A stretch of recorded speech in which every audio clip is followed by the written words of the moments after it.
There you go.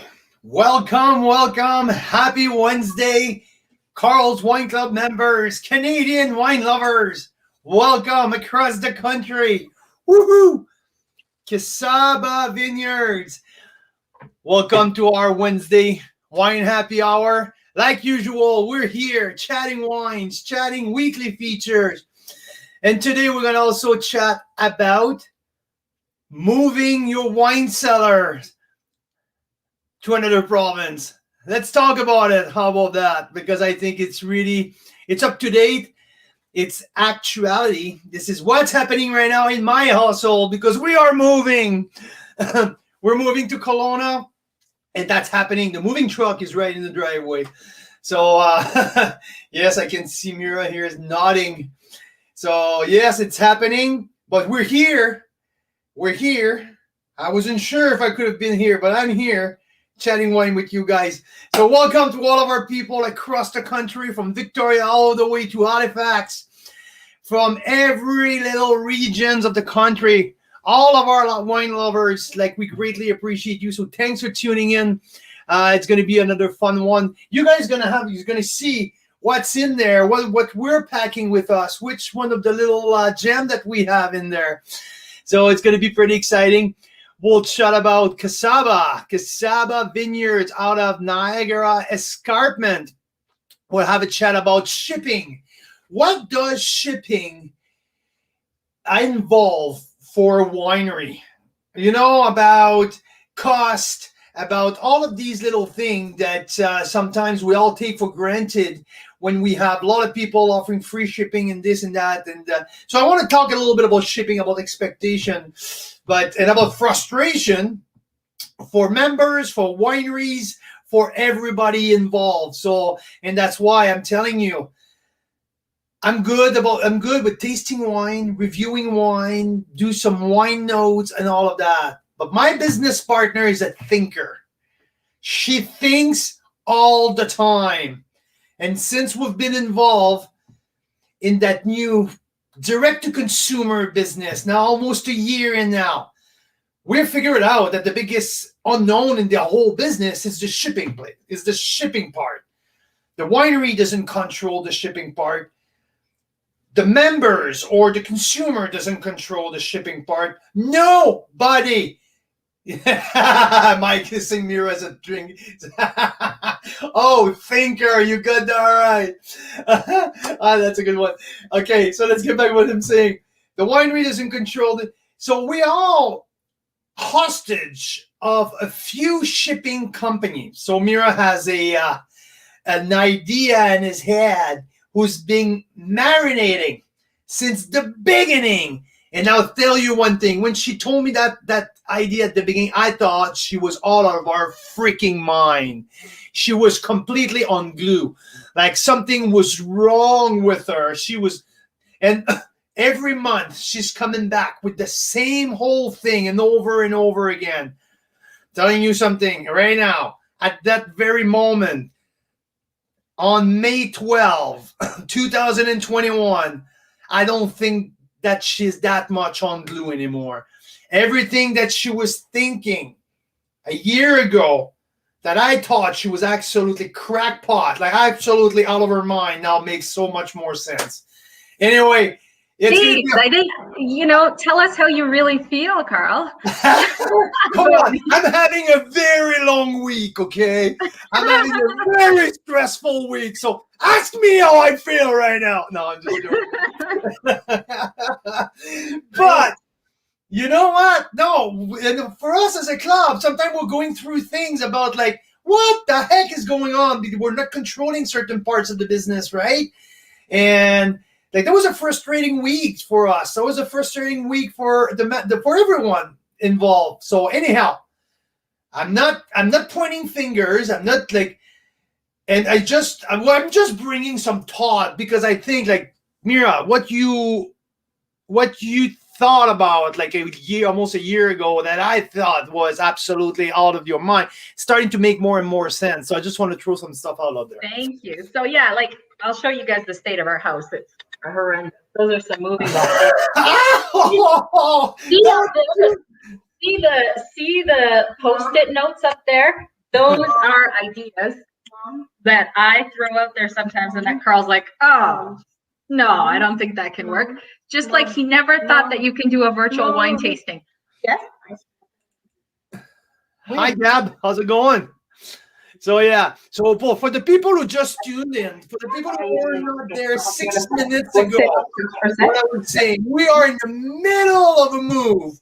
The moving truck is parked in the driveway. Okay, for just the people who are just tuning in. So if I go off the rails here, that's the stress. That's the craziness is happening in my world right now. Okay, and I'm having fun now, just throwing that out. I had an appointment with my shrink this morning, and she made me feel way better. Thanks God I had it. It was fantastic. Yeah, it was like a before and after of Carl. Oh, can you imagine how it was this morning? No, guys, thanks for tuning in. So yes, we're in the middle, but the mirror showed the house. But if I had like here in my office, like there's all the shippers all around. Okay, so that behind me is getting packed right after. I might even start while we're in the back end of the show. Okay, that might be fun. You guys want to pack with me? You guys want to see what's in there? I want to see here, okay? I want to see here. Like, let me know if you want. I think it'd be fun, Carl. You start packing and then tell us what you discover, because we've gotten some great tips from you guys about organizing our wine cellar, and we have not yet done it. So we don't always know what's in there. So yeah, Mike says let's pack. I want to say hi to a few people who are tuning in. Okay, again, like Mike is here. Mike, you're the man. I love it, man. I love it. Always here. Archer Fonseca. So Archer, welcome. Sherry Dawn. Who else is there? Daryl, I think you got an email today. We got our thing figured out. So thank you so much for tuning in, for supporting us, and thanks for the great email last night. I really appreciate it. Made me feel made me sleep real good. Hopefully we got that one sorted. We got that one sorted out. Oh, yeah. So who's here? Oh, we have Carrie App is here. So who else? Dave Maddle. Welcome, Dave. We have our friend Sherry Carlo. Hi, Sherry. Hope you're doing well. Sherry owns Carlo Estate Winery out of Prince Edward County. Sherry, we got your package, big package, 2 packages this week from you. I cannot wait to taste your wine. Next week, when we're finishing unpacking, we will taste all of the taster that you sent. And I have the 2 Chardonnays for our the International Chardonnay Day Marathon. That's something else that I want to talk later on after I talk about Kacaba, okay? So yeah, and then I want to say, once in a while I'll look distracted. It's not because we're moving, because I stay calm through these things pretty easily, but it is because we are giving away we're giving away our giveaway this week. It's a mug. We'll have a Carl's Wine Club mug. Yes, guys, this is not just any mug. So first of all, your mug will not be broken like ours are. See, look like a mine. You'll know they're not ours because they're not broken. Because we break a lot of things around here with all the kids and stuff. But it's also you're gonna on the kids. I love it. You're going to be the first person in Canada to have that mug. Right? The first one outside of me, my 2 broken one that I have. You, the winner tonight of our giveaway, because we listened to you. You guys told us a few months ago you like giveaway. We tried to give away a bottle of wine, but we got a couple of phone calls from people at the government. You can't give away wine in some places. At some liquor board say, what the heck are you guys doing? So we realized, well, I kind of knew a little bit, but I think we're getting bigger. The spotlight is on us. A lot of people are watching what we're doing. So, tried to give away wine was not the right idea. So now we're going to give away swag. So giving away swag, last week we gave a box of Gabriel glasses, and I told Mira, I was like, Mira, it's costing me an arm and a leg. I can't give away Gabriel glass every week. I can't do that. Okay. She said, why? You don't want to give a box of gold? I was like, no, I don't want to give them. Oh my God. Did I tell you I'm stressed out? No? Okay. I am. I'm moving this week. And also, now we're going to give away a mug. And this is pretty cool. So we wanted for a while to have a few extra mugs made. So we're going to have one. And you guys tell me, how much should we sell these mugs for? Huh? Because how about that, Mira? We need to make a few more for the giveaway. But how about like we make like 50 or 75 and we have some for sale? Yeah, they make a good spitter or a tea mug or coffee. So Carl spits in them, and I drink tea or coffee. And well, tea. I don't drink coffee. And I'm always terrified I'm going to mistake my mug with his mug. I spit in my coffee the other way. Daryl, I think it's the lack of sleep. It's the lack of sleep and the heavy exercise. That's where we're at with the persona here. Daryl. So Mary Ellen has a good point. Okay, a broken mug should be 20, non-broken one 10. I like that idea. Kind of like it's more authentic if it's broken, right? Yeah. It's more original. Yeah. Anyway, I gotta go help this guy out for a sec, so I'll let you get started. I'm gonna get started. I think I have a Daryl think I hit the espresso machine a little too hard and I look like the maniac. You know what? I totally agree, Daryl. It's been a crazy day, but I should calm down right now. I'm just tasting. So what I'm having here, I'm tasting the 2000 that darn stupid light. Here maybe. Here you go. 2017 Kacaba Merlot from Niagara Escarpment. So this week we are featuring Kacaba Vineyard from Niagara Escarpment. So a few cool facts about Niagara Escarpment. Like for people from Western Canada, I don't know if you guys know, but we always say, "Oh, it's warm in the Okanagan, especially in the south of the Okanagan. It's like a desert. It's like that's the only place in the country where we can ripe the big grape varietal." I'm doing my research, and it brought me back to my sommelier 20 years ago. Anyhow, how about some of like the 4 Mile Creek appellation? Or the 20 Mile Bench, or some of these small regions, their heat unit, if you compare Niagara Escarpment heat unit, so the average degree days a year, it's higher than the Golden Mile. So in Oliver, BC, it's warmer. You have more heat unit in Niagara Escarpment that you have in Oliver, BC.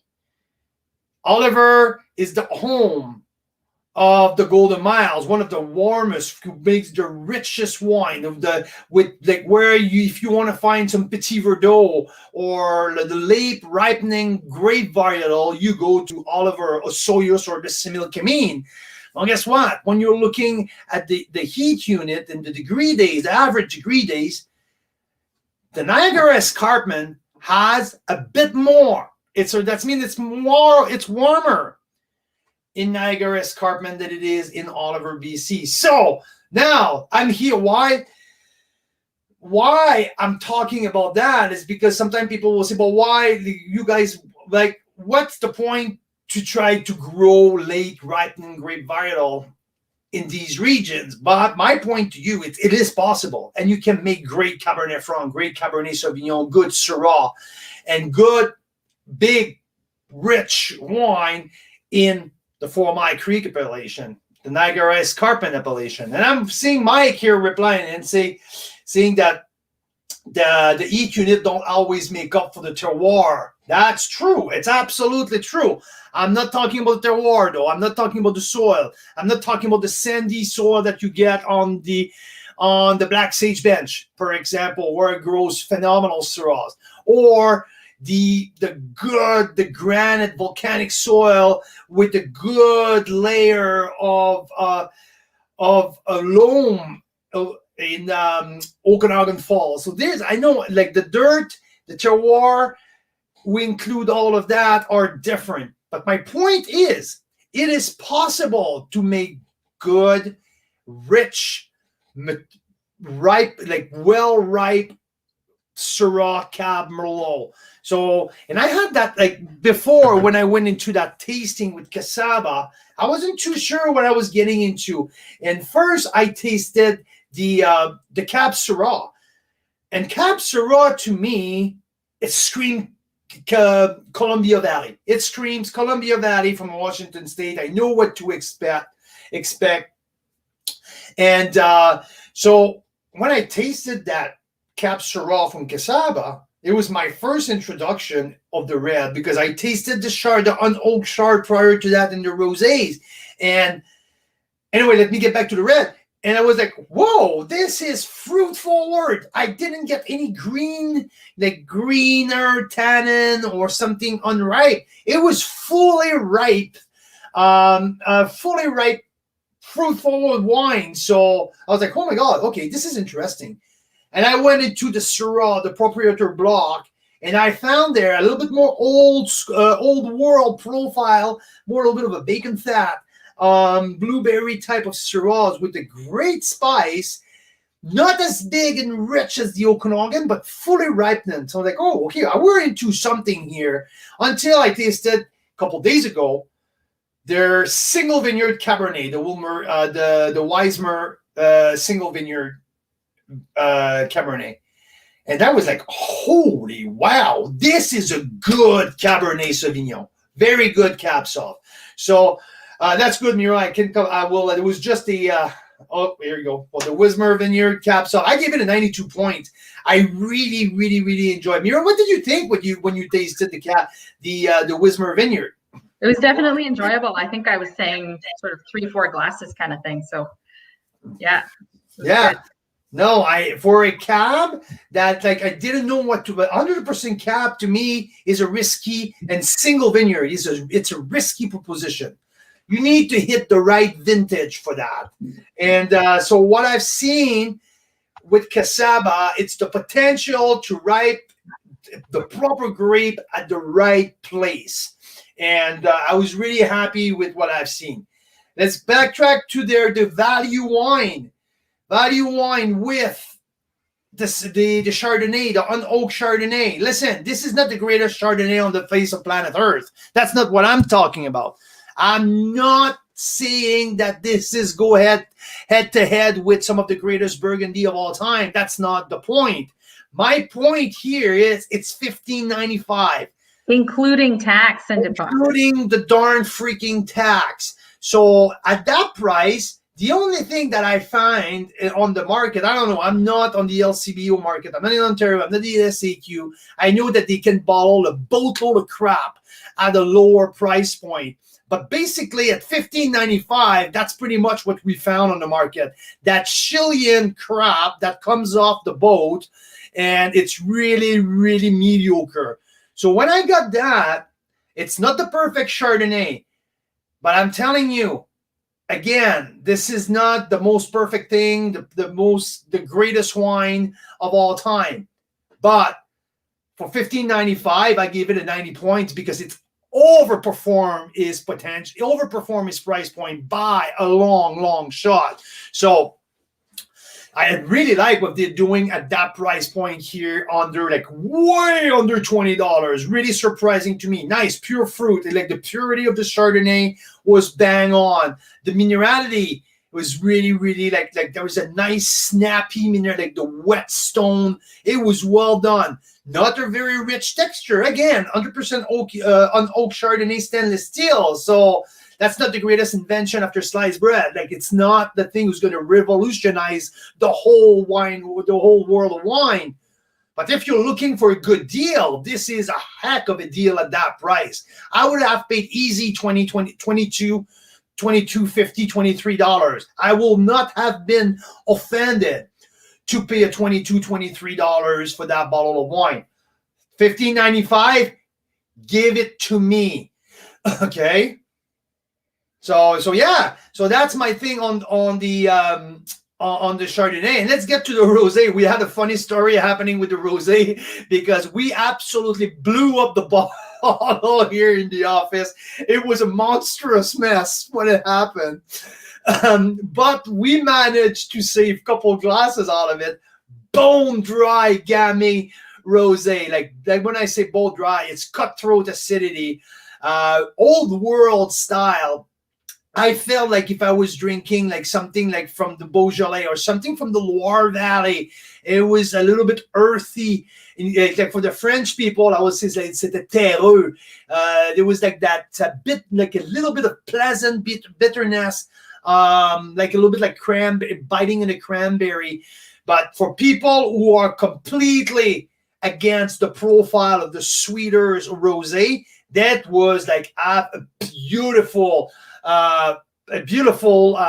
profile. Not your typical Canadian rosé. I would say a little bit more on the old world earthiness, but worth the shot. I give it 89 points. But some of the writer out there in Ontario gave it a 90, 91 point. I've seen some great score out of these wines. So I'm reading some of the comments here. It's pretty cool because, well, we have some people in French and commenting. I love that. Un vin de dépanneur.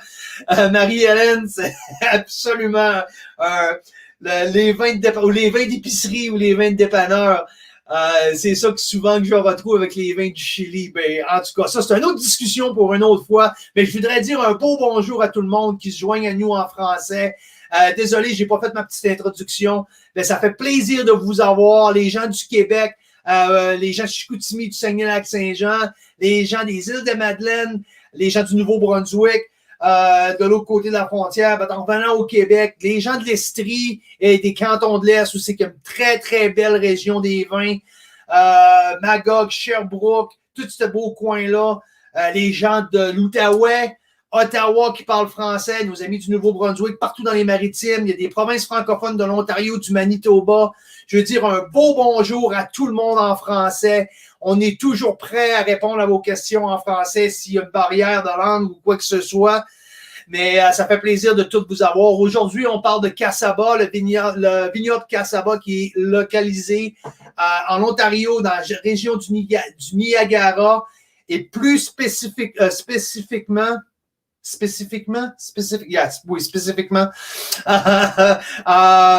dans la région de la sous-région de Niagara Escarpment. Donc, je suis en train de décrire les 6 vins qu'on a choisis pour faire le coffret de dégustation. Et qu'est-ce que j'étais le plus surpris dans tout ça?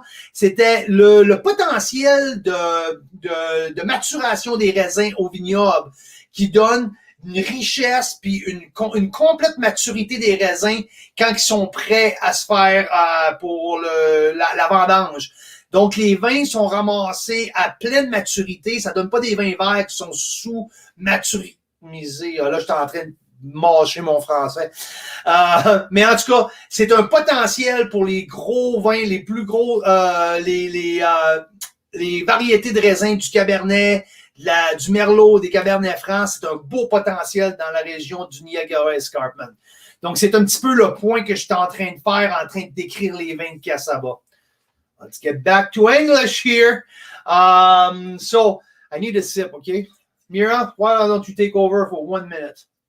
Yeah, let's see what it's like, because it's really funny. We listened to another review on YouTube of this wine. I think it was this one. And the guy was saying he wasn't into the nose, but it's worth it. Take a sip. And I think that's exactly what's happening. That's exactly what's happening with the Merlot as well, eh? Yeah, and I think it gets better. The nose, it's just the first hour or so, the nose was not, ideal in my, on my palate, on my nose. But I took a sip and it's actually quite good. Yeah, it's pretty much the same. So the video that you referred to, it's Michael Pincus. So Michael does great job with his wine description. And he was mentioning about the Syrah. And that's exactly what I noticed first when we cracked the Syrah a couple weeks ago. That was the first note was like, "Ooh," and you mentioned it is like, "Oh, this is really old world." And I started to think, "Holy shit!" My wife really my business partner really start knowing her stuff. So, but true, that was the same thing with the Merlot. And here tonight, the Merlot, the nose, it's not the most appealing nose. There's a little bit of a raw meat on the nose, like the hamburger type of like smell, and that you don't usually get that on a Merlot. I would get that sometime on Syrahs, but rarely on Merlots. But when I get to the palate, it gives me like that richness. There's depth. So yeah. And I have to say, like, if you let it decant for, now it's been what, about 45 minutes, Carl? It's much more enjoyable after that. So it's probably worthwhile to decant it for at least an hour. I also like the oak profile on it because it gives a little nice vanilla envelope all around. Make it really round. There's no spike anymore on that wine. These wines are 2017. So all of the reds are 16 or 17. So they already have a little bit of aging in there, in that it round them off a little, like much more. So they're really soft. They're creamy. I was talking to a few of our members who know Kacaba fairly well, and they were mentioning to me one thing, though, they don't age for a very long time. And I tend to agree with that, because tasting 17 now, I can see they probably have hit their peak. So the peak is not behind them. That's not what I'm saying. I'm saying they're now entering their window of maximum potential. That's how I see it right now. I don't see this wine being great in 3 to 4 years. I would say this wine is now, in the next 18 months. That's where I will focus to drink these reds. But they're really, really enjoyable right now. They're round. The tannin are soft. The fruits are, and the oak is at the right place in the wine. The spice, it's not overpowering. So like things went from up and down to all a little like it's the roundness of the wine. So I'm really happy with that at that stage. So no need for cellaring. This is I pulled it out of the cellar. I crack it with anything on the grills, because these wines are perfect for the barbecue. All of them. And to me, I like the Merlot. It's probably 89 plus to a 90 points. Like, definitely, I would say there may be a little bit over his price point for what I'm tasting at $35. It's maybe, I would like to have paid $30 for this one. But in the pack, that Cabernet, the single vineyard, Wismer single vineyard, I would have paid easy $38 for that bottle, and it's at $28. So it's making up. Like the Wismer is absolutely spectacular to me, and there's great value here with the Merlot. I would say I like it, I enjoy it, and this will be great with every like slow cooked meat or anything with a little flame on the grill. Super, like nothing too much, well balanced. But yeah, the Syrah is interesting. So we have a very well-rounded pack where you have the extreme value with the Chardonnay, where you have the nice rosé with different flavor profile in these four bigger reds. And when I talk big red, these are not big and heavy. Because I consider they are all, I would say, medium plus body. They're all the beautiful freshness. I have noticed a little bit of mint in that Merlot. There's a tiny bit of minty flavor in the Merlot. And if you look at my pairing, it's beef stew, right? I like to pair that kind of Merlot with the slow cooked meat. Well made, 89 plus, 89 points. There's my final score. I'm not a big fan of the $35+ for that wine, but they make it up greatly with some of the other. Well, I think they are under their price point. So Niagara Escarpment, a great place to grow and make some bigger, full body grape varietal. And don't be shy to go to the sub-region if you don't know Niagara and you have the perception that Niagara is only for white wine or ice wine. I don't like to tell people they're wrong. You have the right of fit, this is okay, that's okay. But I can tell you, I find many more and more and other than Pinot Noir and Gamay. They are wonderful producer of Cabernet Franc. I think personally, that Ontario, Niagara especially, produce better Cabernet Franc in general than the Okanagan. I'm not saying that the Okanagan don't produce good Cabernet Franc. No, there's stunning Cabernet Franc there. But in general, and if you take them all in the package and read them as an average, I think that Ontario, Niagara specifically, produce better Cabernet Franc than the other side, than the Okanagan. Don't be shy to try some of the Cabernet Sauvignon, because like I have here behind me, for under $30, a heck of a gem. So, Miran, I seen the chat box going crazy. So, what's going on in the chat box? Well, I think people are, there's some people here who are club members at Kacaba and they're liking the wines. We've got Carol from the Northwest Territories, which is super cool to see members from far-flung parts of the country. And Mary Ellen is talking about some wines they had earlier from Hungary and, what was it, Spain? Okay, yeah. Really interesting. Oh, she has a greener Veltliner. Yeah. And so that's fabulous. And then I wanted to say a little bit about, because you're talking about, Cab Franc and the region and Niagara. Let's step back in time for a second with a story of how Kacaba got started, because they actually have some of the oldest vines in Ontario for Syrah and for some of the other varietals. So what's interesting, because you're saying ice wine and all this, I think it was one of the first ones they figured out they can make well in Niagara, right? But then starting about 15, 20 years ago, there was a boom in that region where a lot of new wineries started realizing that you can make Syrah, Cab Franc, Cab Sauv, like all these kinds of things out there, right? Chardonnay. And Michael Kacaba was a Bay Street lawyer. And in 97, someone said they want to develop about 25 acres on the Niagara Escarpment. There's a couple wineries there, and we think this land would be perfect for a winery. So come check it out, Michael, because it's going to get bulldozed if you don't, and it's going to be turned into a bunch of condos. Now, the Niagara Escarpment, it goes from where, Carl? It goes like down in the States somewhere, all the way up. And you know the Niagara Falls, where they actually fall over the Niagara Escarpment. And then the top end of it is where Kacaba is.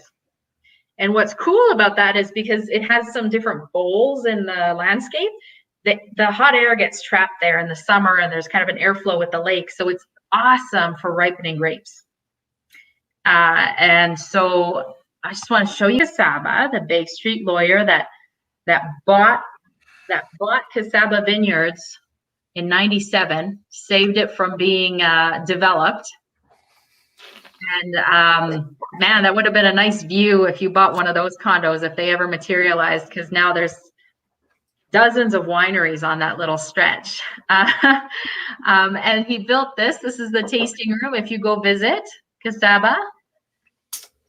And this, looks lovely. I'm starving, God's sake. I was going to say, we had that Cab Sauv, the Wismer Vineyard, single vineyard Cab Sauv the other day with peppered bacon. and it was fantastic. It was absolutely fantastic. Yeah, and the fun thing is this guy, Michael, when he started the winery, he was convinced that you can grow Syrah there. So he went to Napa Valley and actually bought a suitcase full of Syrah plantings and brought them back. And then the suitcase got lost.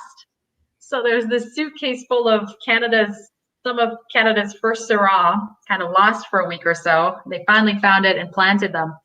And so they're still using the same vines, some of the oldest vines in the country for Syrah. Kind of cool. So yeah, I'm just looking at all of the comment, and I think we have some great comments here, and I would like to get back to Daryl. Daryl is mentioning that heat unit often gets trumped by too much rain at harvest time. This is a great point, Daryl. The problem with Ontario, often it's October. It's like late September, October, it's not a problem for the south of the Okanagan. It's a big problem in Ontario. The frost, the cold rain, and the wind, when the weather turn on the third week of September, sometimes it extends a little bit, but in bad vintage, third, fourth week of September, things turn nasty. And that's where the grape don't get that last 2 to 3 weeks where the phenolic development make the Syrah, the Cab Sauv, especially in the Merlot, especially the Cab Sauv, the last 2 to 3 weeks where the sugar will develop and makes your Cabernet not only fully ripened, but also fully enjoyable, because the level of sugar will rise and will make it juicy and like a better mouthfeel. So, Mike, I cannot agree with you more on that. And also, like Daryl and Mike, Mike was mentioning about the terroir.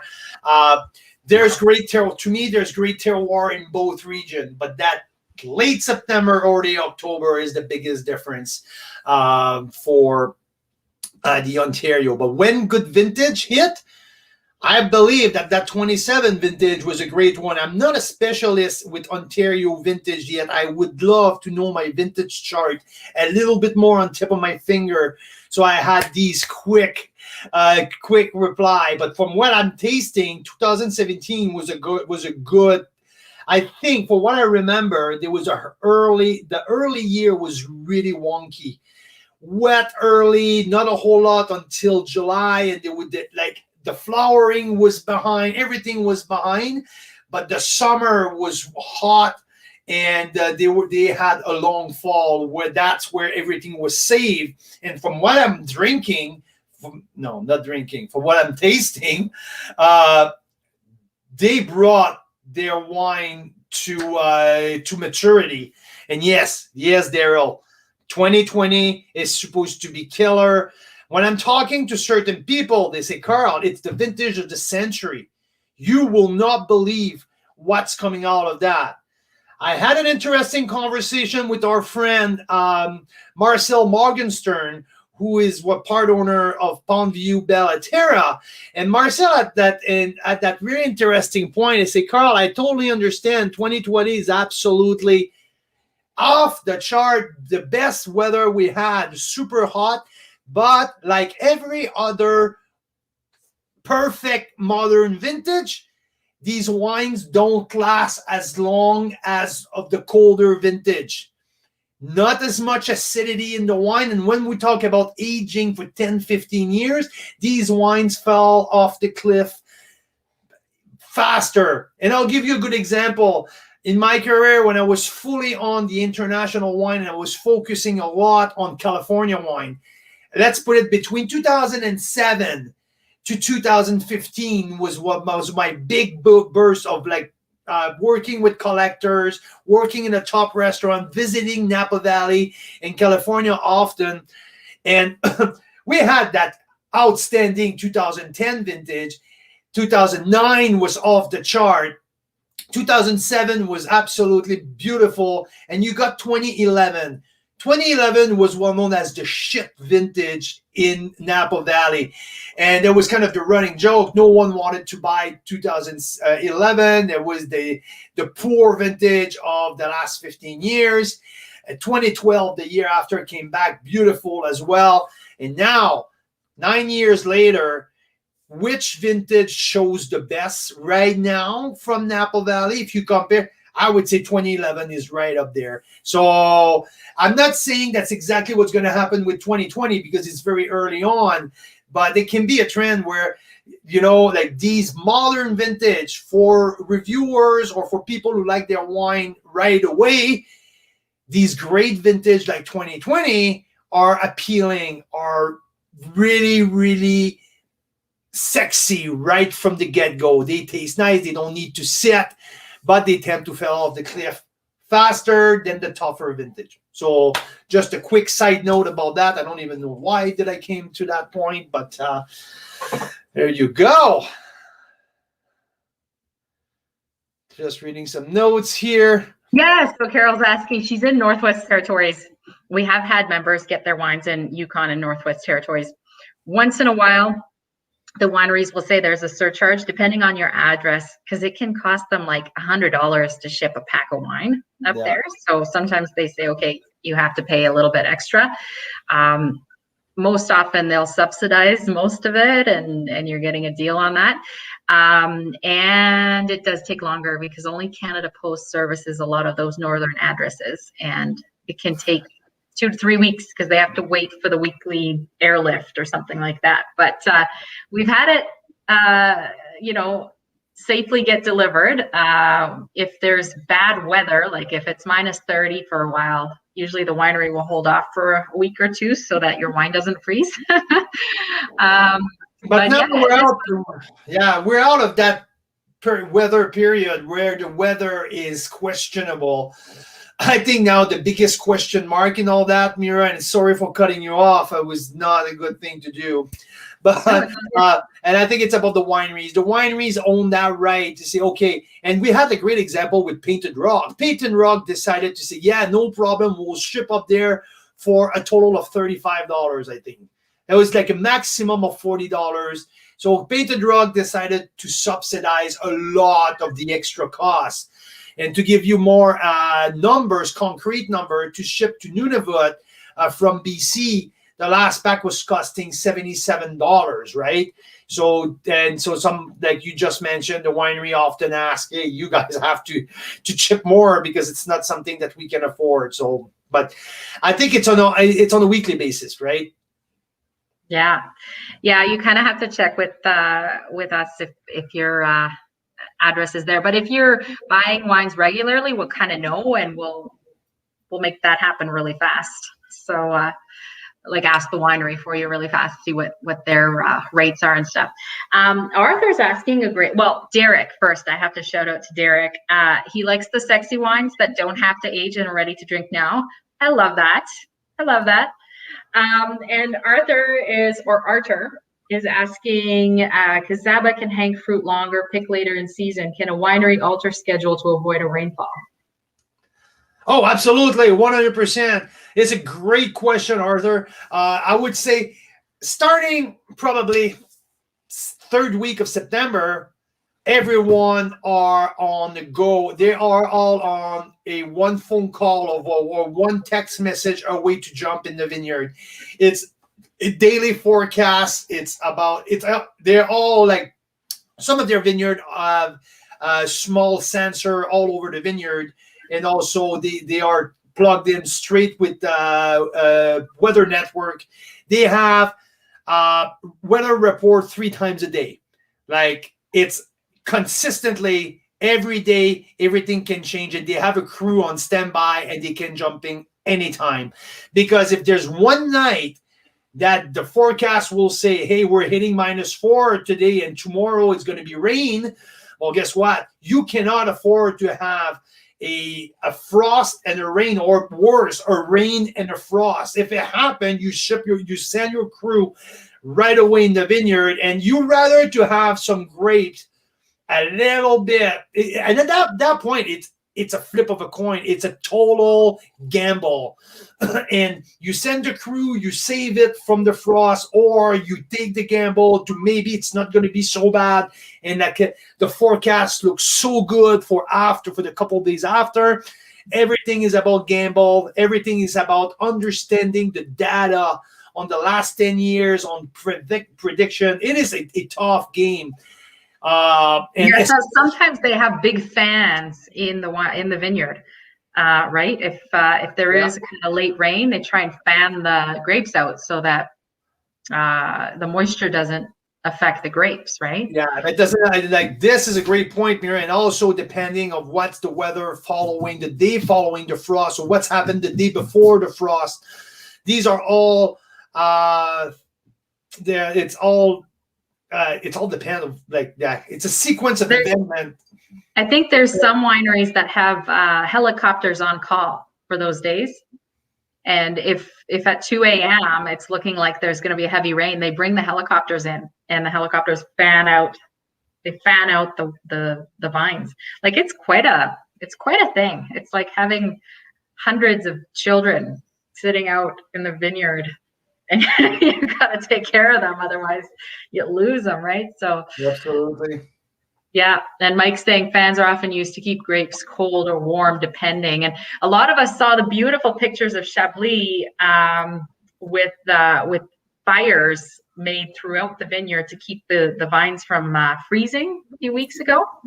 And it didn't work, it sounds like, for a lot of them. They lost billions of dollars of grapes, but that was Chablis, right?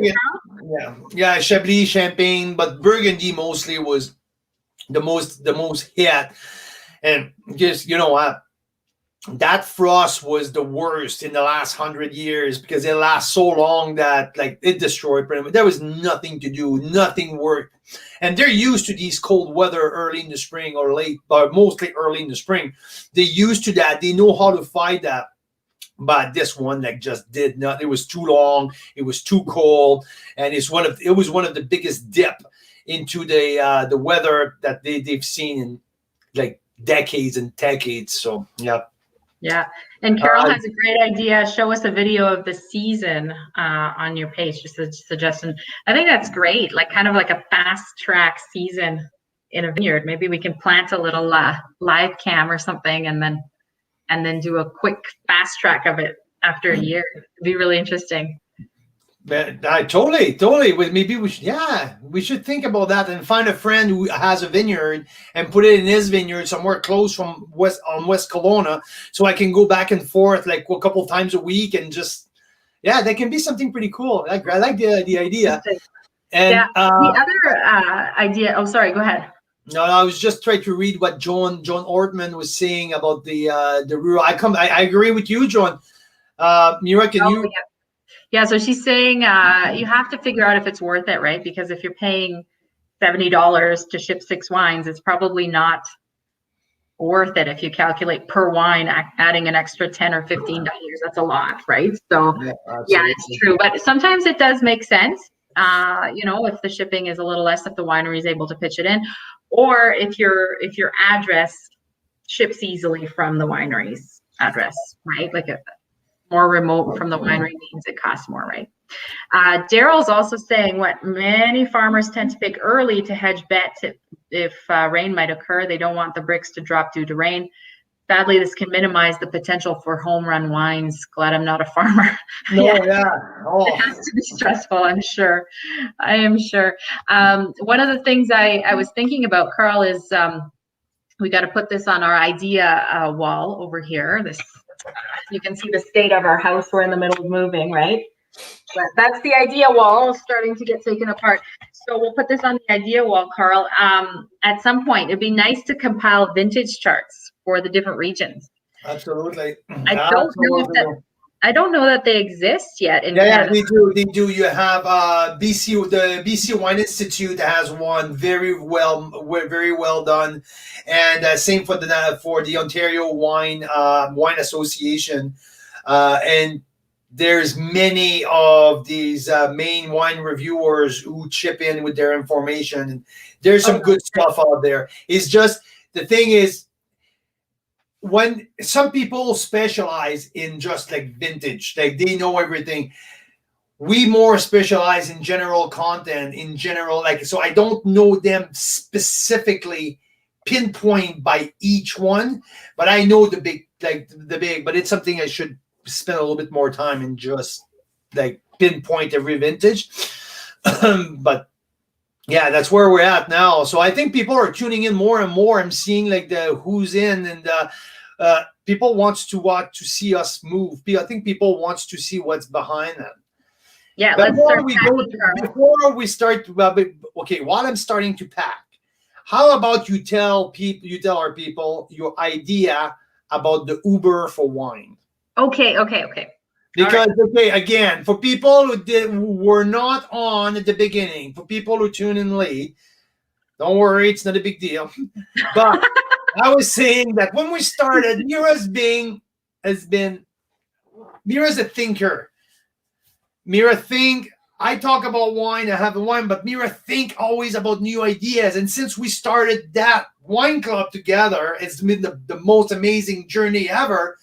But she comes back on the bi-weekly basis, have an idea. And I'm like, oh my God, can we finish what we have started? And but she's been in my ear about Uber for wine since day one. And I tell you, at the beginning, I thought she was on glue. I was thinking, stop talking. That thing doesn't make sense. Like, you are off the rails. Stop it. And more, we're facing challenges. ATS increases their price.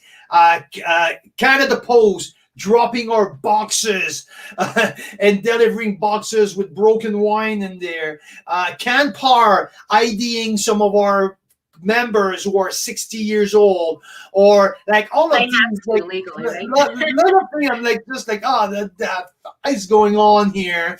And anyway, and one aspect of our business that we don't control, that the winery don't control, it's the shipping part. And it's one of the most expensive part of the whole process of the direct to consumer. So, Mira, now that like we've been in there for almost a year and we've seen all of these challenges with shipping company, I'm telling you, I'm not thinking that Mira is that much on glue. I'm thinking that she's very well balanced, and this idea makes more sense every week. So, Mira, the platform is yours. And if you guys think that she's on glue, please make sure you put your comments. Mira, smoke weed, or Mira, what's going on? I've never in my life, ever, and I'm serious. But actually just started drinking a little bit during the pandemic. Because before that, it suits you very well, by the way. I like my Mira with a glass of wine, actually. Oh, sweet. Yeah, okay, so here's the idea. So Mary Ellen's an ideas person too. So see, there you go. Mary Ellen, okay, guys, this guy here, Carl, when I told him last year in January, right, 3 months before the pandemic, I said, Carl, you should do something with wine online. Like, maybe there's like, you can do like review wines live on Facebook, or like, you know, have like a happy hour on live, or do virtual wine tastings with people, like, you know, bring a winemaker or a podcast or something. He's like, oh my God, no one would be interested in doing anything with wine online. You have to be there in person to do stuff with wine. And of course, we got started, and then the pandemic hit, and that's when things really took off. To my credit, it didn't took me that long, because it was in my head for a couple days, and a couple days after I shut her down, like literally, like, what are you talking about? Like what's going on here? So, and I think about that, and a couple of days later, I said, honey, you remember that conversation about like wine tasting online, and maybe we can talk a little bit more about it? And she started like that smile, that laugh, and she's like, yeah, sure, eh? Okay, so anyway. All right, so this is the Uber for wine, but not Uber, because, you know, they don't treat their people, I don't know, there's been some controversy anyway. But what I mean is, what if instead of you know, Canada Post, Canpar, ICS, ATS, all these companies shipping the wines, what if there's a company dedicated to transporting wines from wineries to the consumer? And not only do they send you wine, mute yourself, Carl, you're packing. What I'm doing, I just realized. Do I remove myself or I mute? But show us when you find an exciting one, right? Yeah. So for instance, okay, you order your wine. Let's say it's something like Amazon Prime. You pay some kind of annual fee, but then after that, that's it. Any winery you order that's part of this service, there's no cost to ship it. You love that one? Yeah, that's a port. I think a white port. Yeah, you can unmute yourself. I mean, I don't want to be mean. Just like our therapist, don't get. Please tell me more. Yeah, tell me more. How do you really feel? Yeah. So that's the idea. Is basically you would place an order with a winery, and ideally we'd get rid of the minimum, so you can just get one bottle if you want, and then within a week it gets delivered to your house. But Joan already says, sign me up. So wine on wheels. But the key is, it's not just a regular delivery person. This is somebody who knows something about wine. They're a sommelier, or they've got lots of experience with wine, and they're going to come to you. And first of all, it's going to be the same person, so you'll get to know them, right? So they'll text you and they'll say, "Hey, I know you're working, during the week. Do you want me to drop it off at 6:30?" Sure, right? And this is what Carl used to do when he was in charge of private seller collections in his past life. They can kind of help you out. Like, hey, if you really like that Chard from last week, you might want to try this other one. It's got the same kind of flavor profile, or I just heard about this other winery. It just opened, but they've got this phenomenal Cab Franc. I know you like Cab Francs in this style. You should give it a shot. So they're kind of helping you out, and they know the wine and they know you. So it's a lot more of a personal connection to the wine and the winery. And they're not going to do things like leave it on your porch when it's minus 35, or, if it's really hot and sunny, leave it there. Or, they're just going to have a much more good appreciation for how to handle the wine. Plus, if something happens en route, this company would deal directly with the winery for you. So it's not like you have to get a broken bottle and then deal with it. They're going to call the winery for you and say, sorry, the bottle got broken. Send another one, right? So this is the idea. Now, there's laws in Canada, and Joan says, is it an option for rural areas? I think we'd have to figure out, I think it would probably, unfortunately, take longer to get to rural, because I think we'd have to figure out a rep in each area that is a sommelier type that doesn't mind getting on the road and driving and meeting wine lovers, right? They're not a delivery guy. They'd be a wine guy or lady, right? So it's a flip on it. It's not creating another shipping company. It's creating, although it might work well with cheese, because cheese is also very hard to transport. I think it's not creating a company. It's creating a service. In the sense that it's not a shipping company, it's more of a service with people with knowledge and people with interest in the business that they're working in. Does it make sense compared to you're a delivery driver or you're a driver for a delivery company? You don't really care about the package that you're delivering. But if you're part of that service company, now you care about what's in your hand, and you would like to increase the sales because you can gain all of it. So. Yeah. So Daryl says, hey, if it saves shipping or means some kind of discount, I'm game. That's awesome. And Mary Ellen has a good point. White glove service could be expensive then. Well, here's the thing is that I'm thinking is it might not, because what we'd be combining is a marketing and sales service with a distribution service. Or like a delivery kind of service. So I know that the laws in Canada would have to flip and change a lot. And so that's a part of it. But essentially the winery, they have two ways to go about it right now. They can sell through the supply chain, and they can go and sell their wines for basically like half price or 40% off to a restaurant or to the liquor board. and then the liquor board marks it up, and there's a distributor and a retailer that takes a cut.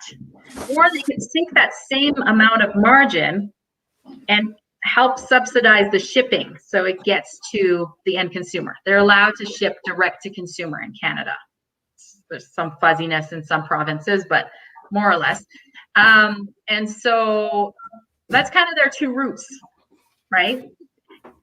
And I think when they do direct to consumer, not only are they conveying their story better than they would on the lower shelf of aisle 15 in a liquor store, but they're also potentially having more control over that margin and how it works, if you can get the shipping under control.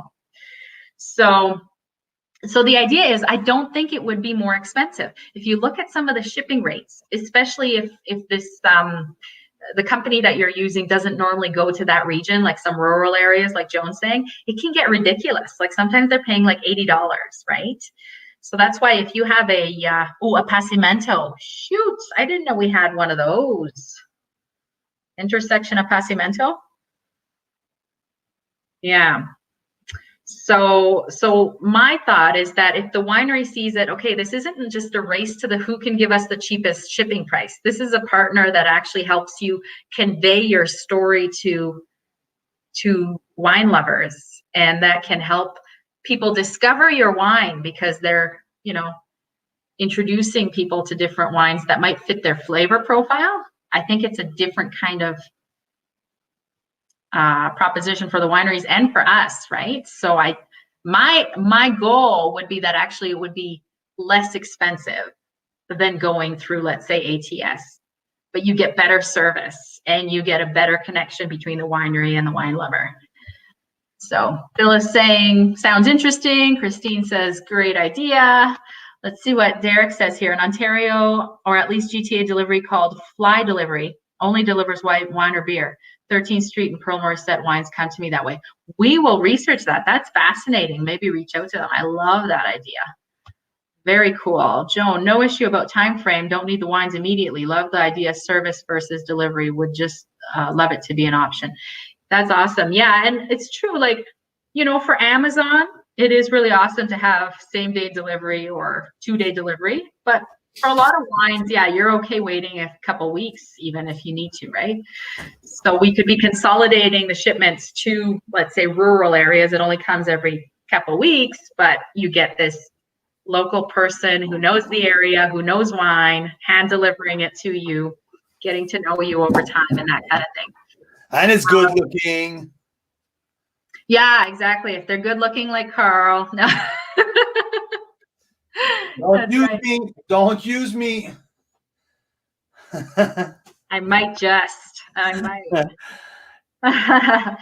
Mary Ellen, if enough people go for it, that's true. It's often just about getting that critical mass, right? Like Amazon Prime was losing money for the first 15 to 20 years, right?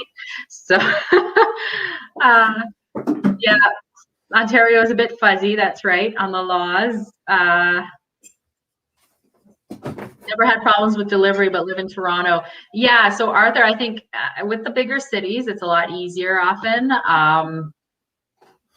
We have to drink this one. Joan had the intersection. Joan, do you mean the Appassimento? You have to tell us. What do we have to drink, Carl? What? This is the View. It's a Frizzante 2019. So I think this is, it has to be drink. It's a Pinotage Rosé sparkling. But this, I think it has to be drink very soon. Okay, well, that's a good problem to have, isn't it? Just saying. Maybe should I take it out of the box? Or should we move it somewhere where it's like one of the first things we unpack, right? Or should we kill it before we go? Yeah, well, Mary Ellen is saying that her and Martin are coming over, help us drink those, so we don't. There you go. So I don't. Kind people. That's very. So I'll put it aside, so we'll drink it with them when they arrive. Yeah. That's a bottle of sparkling water, by the way. Arthur is saying the Raw series. That was from Big Head, I think. Yeah. Yes, absolutely. That's the new 19 Raw Malbec. Yeah, and Joan was having the passimento, which is hard to find, Joan, and we convinced them that in the ripasso, right? We convinced them to give the club some. We will have in June. I think only the ripasso, not both. The only one of the two of the new vintage was going to be in. I couldn't get both. So because of the of quantities, they're such a small quantity. So yeah, it was just a small. Carrie batch. wants to be here tomorrow. Don't worry, Carrie. There's another 2 days of packing, so you're more than welcome. Thank you, Carrie. That's very kind. Yeah. And Joan's saying, just before we go, we might, because we have 2 more days here, right, Charles? Yeah. Yep. It'd be enough time to do that. We'll tell you how it is. I want to show people some that. Okay, this is pretty cool. Okay, these are tank samples. Yes. From when I was the consultant for WestJet Airline. We did a RFP, a request for tenders. It was in 2017. And I just found a Grenache Rosé tank sample from the south of France. Okay, guess what? Oh my God! You're live here, okay? From Paul Sapin. Okay, here, and they said taste within 15 days of reception. Oh my God! Okay, so that's what I have here. It still looks decent. Look at that. It's not like brown or. Guess what? The nose is super appealing. I am not joking.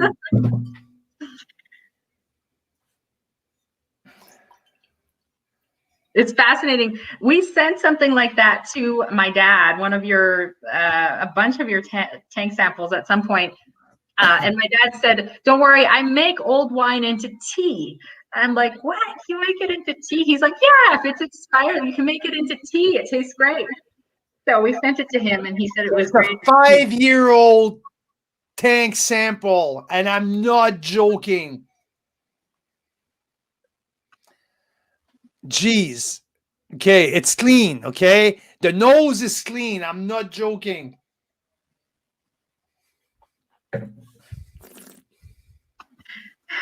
Arthur says, if your house is burning down, you saved everything important. Now you can go back and save only 1 bottle. What do you say?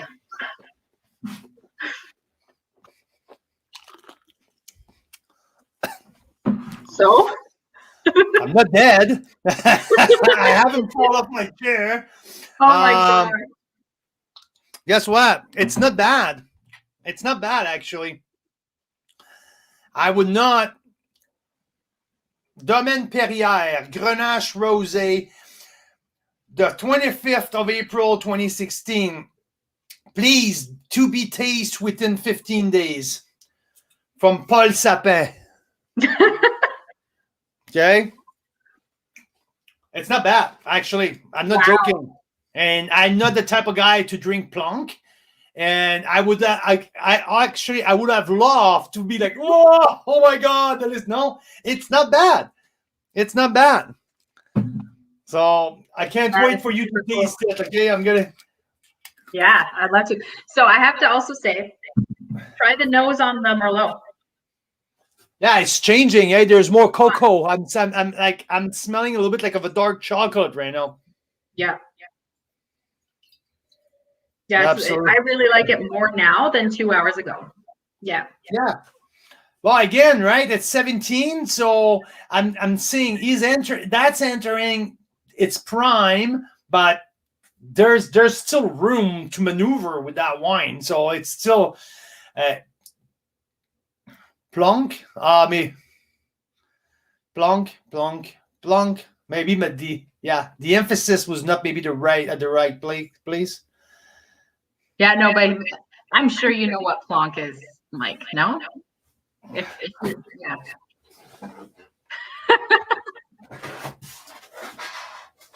Oh, this Blanc de Blanc is going to be tasted on our Chardonnay Day Marathon.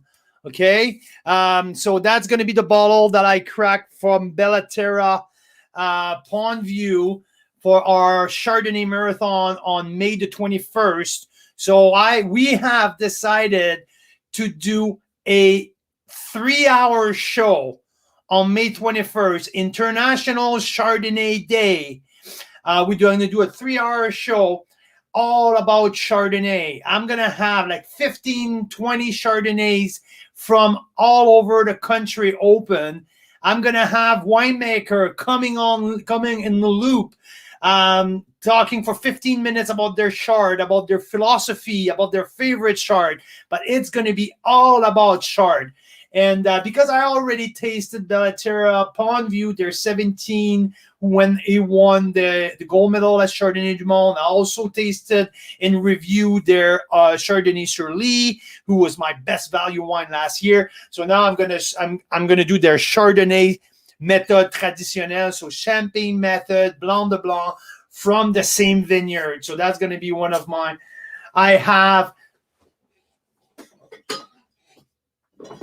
a Pearl Morissette that it's my wine of the year this year, that I don't think that no one's gonna beat that this year.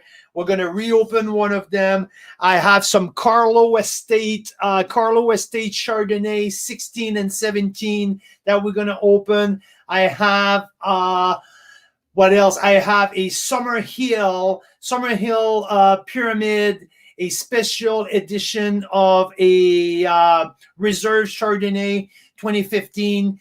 I might have a tank sample for the new Painted Rock that John Skinner want me to swing by next Monday to go pick up. There might something to do with that. I have a Black Hills. I have a Volcanic Hills. I have so far. What do I have? Oh, I have a Original Vines Mount Boucherie as well. Anyway, I have a lot of great Chardonnay to be open that day. So it's going to be an epic day. So people who know me heard about my passion since we started. They know how I love my Chardonnay. So I am really, really, really looking forward to it. Funny enough, I found another tank sample from Pelly Island, 2016 Chardonnay from Pelly Island that I'm keeping, and we're gonna crack that day as well. So yeah, it's gonna be all in for May 21st. So anyone have suggestion about content that I should throw in during that day, please. We love listening to you. We love listening to your ideas. So shoot it, let me know, because I really want to make it like one of the best, like one of the a day was going to become like something around Carl's Wine Club, like everyone wants to be tuning in. And if it's great, we'll do it for Sauvignon Blanc Day or whatever special day it is.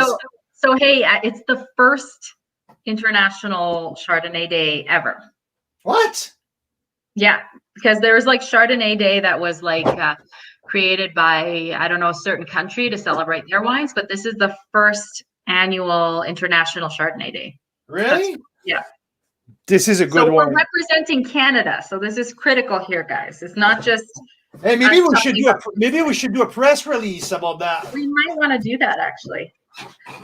Jeanette's asking what time. It's starting at 4 Pacific. 4 Pacific, 5 Mountain, 6 Central, 7 and we're going to go all the way to 10 o'clock Eastern time. So 4 to 7 for Pacific. Yeah, like saying it's a long weekend. For people who know me and know Mira, that we're supposed to do a 1 hour wine happy hour at 7:15 today on Wednesday moving day. So we might extend a few more minutes for a 3-hour show. We'll never know. Well, with 20 wines.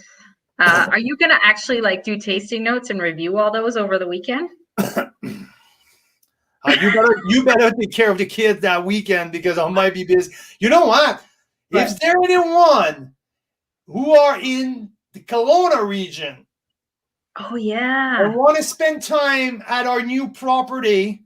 I'll swing by, get your mask and swing by. I'm totally fine with that. Come and help me review all of these wines.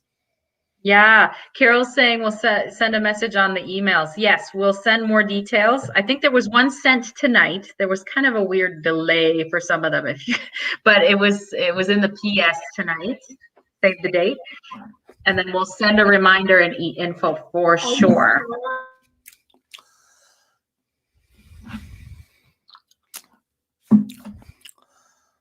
It's not so bad. The tank sample, for 5-year-old tank sample, it's crazy to me. Like,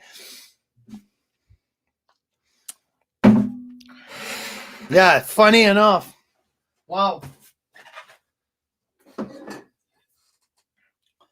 One of my favorite Pinot Gris here. Montboucherie Pinot Gris, skin contact. One of the best Pinot Gris in the Okanagan.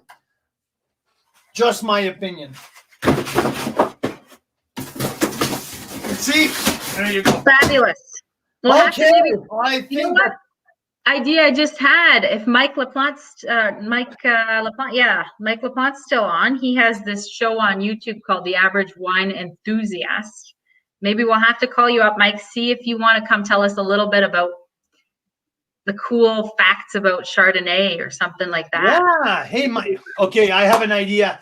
Mike, if you're interested, send me a note. Maybe you can come and spend half an hour during the show with me on a live stream. And if you want, you can simultaneously do something on your channels. Just an idea. If you want to do something connected, let's do something. Because I love what you do, my man. I really love it. So, yeah. And Mary Ellen says, probably won't be able to fly. But yeah, no, it's true. And, you know, things are looking good in BC. So if you are in BC, it looks like they'll start to open those restrictions for, you know, travel between health regions and also outdoor gatherings, because right now we can't. But Mike's saying let's do something. Okay, Mike, we're gonna give you a call. We're moving this weekend, so probably next week. Yes. Yeah.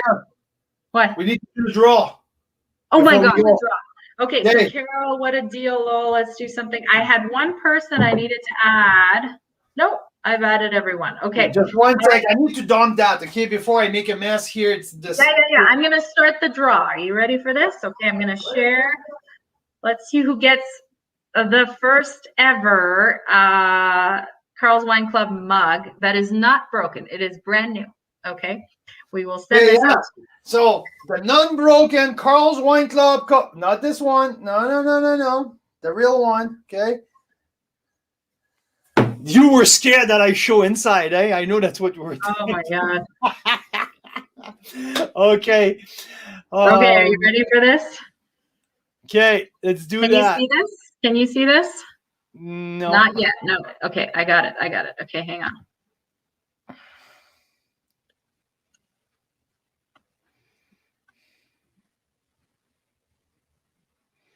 Okay, there you go. There you go. Boom. I'm sorry. I don't know how to clip the sides there, but you will see that it's legit. Okay. Can you scroll? Can you scroll to show the whole list of names? Not really. Not really. Okay, who's the winner? Carrie. Carrie, there you go. Woo-hoo. So if you're still on, Carrie, we'll send you that special edition first ever mug that you get to, she said fingers crossed and then she got it. You got it, Carrie. There you go. There you go. We're going to ship that out to you next week. So there might have a little delay on that one. Maybe a week or two to get to you, but we do our best. And you know what? I'm really proud. All my emotion came down in the last hour or so. I was a little antsy. Now I feel really good. Really good. Thanks, guys. It's therapeutical. Okay? It's therapy. This is therapy. Yes. Connecting with people, sharing some stories. We got invited to Mary Ellen's wine cellar. Yeah, Ottawa. So we'll stop by there on our way. Marie-Hélène, j'ai des gens qui me parlent en Ontario qui me disent que Hull, Ottawa, c'est le plus beau marché des vins pour les wineries de l'Ontario. Il y a un gros marché là-bas. Les gens de Hull, Ottawa sont de très beaux acheteurs pour les vins ontariens. People from the Ontario region were saying all Ottawa is one of the most dynamic region for wine buyer in their old database. So so we love people from Ottawa and all. Belle région bilingue, on peut parler en français, on peut parler en anglais, la région des capitales nationales. Marie-Hélène, c'est un beau plaisir. Merci d'avoir été engagée.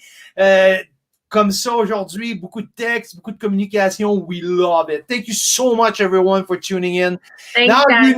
you know about Mira's idea of our wine Uber pan-Canadian, ever seen before. So I'm gonna look that one up. That who was it that mentioned the one that 13th Street uses? Finn something. I'll look at the comments. So thank you for that tip. And another idea. We're talking swag. So every week. We're not allowed legally to give away wine, apparently, in some provinces, but we are allowed to give away wine-related accessories. This is what we plan to do.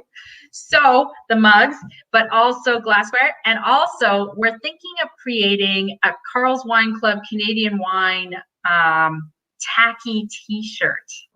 T-shirt, or we said no, Hawaiian. Like a Hawaiian, well, for men, like one of those nice Hawaiian dress shirts, but plastered in like every different kind of Canadian wine bottle shot, right?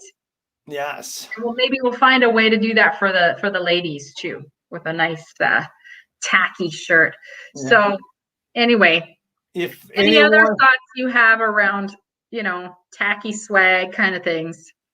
Hoodies, okay, I like it. Classy. There you go. Awesome. Everyone, thank you for listening. It was an unusual show, or no, it was just the same than usual, I guess. Oh, by the way, next week, we have our next collector feature. This is Two Sisters Winery. So Two Sister Vineyards. Vineyards, yeah. There you go. Two Sister Sisters. We're doing our collector offer. 2 rosés, 2 white, 2 red. The 2 rosé is the 2018 rosé, which is not available anywhere but for Carl's Wine Club.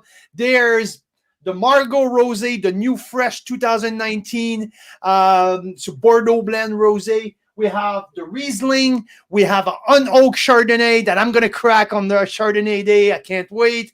We have the Cap Franc 16 and the Cap Sauv 15. So, Two Sister Vineyards coming your way. It's been a high demand across, like from the club's member.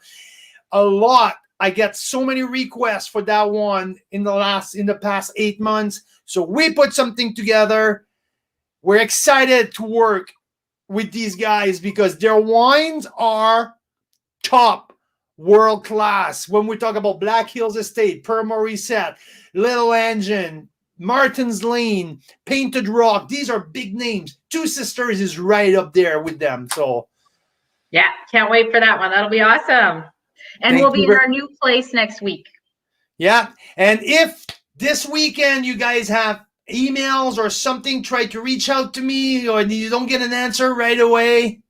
Sorry, I might be driving the truck because I'm leaving on Saturday morning, so we'll be on the road pretty much all weekend. So yeah. And they conveniently closed the road between BC and Alberta for 3 weeks to do like once a century renovations. So it's going to take a long time to get there. Yeah. So thanks for tuning in. You guys are awesome. Really awesome. Mira Boucher, you are awesome. Everyone, Boucher, you are awesome. Thanks for sharing our passion for world-class Canadian wines. Keep following us on social media. We love you. We love what we do. Thank you very much. Have a good week. Cheers.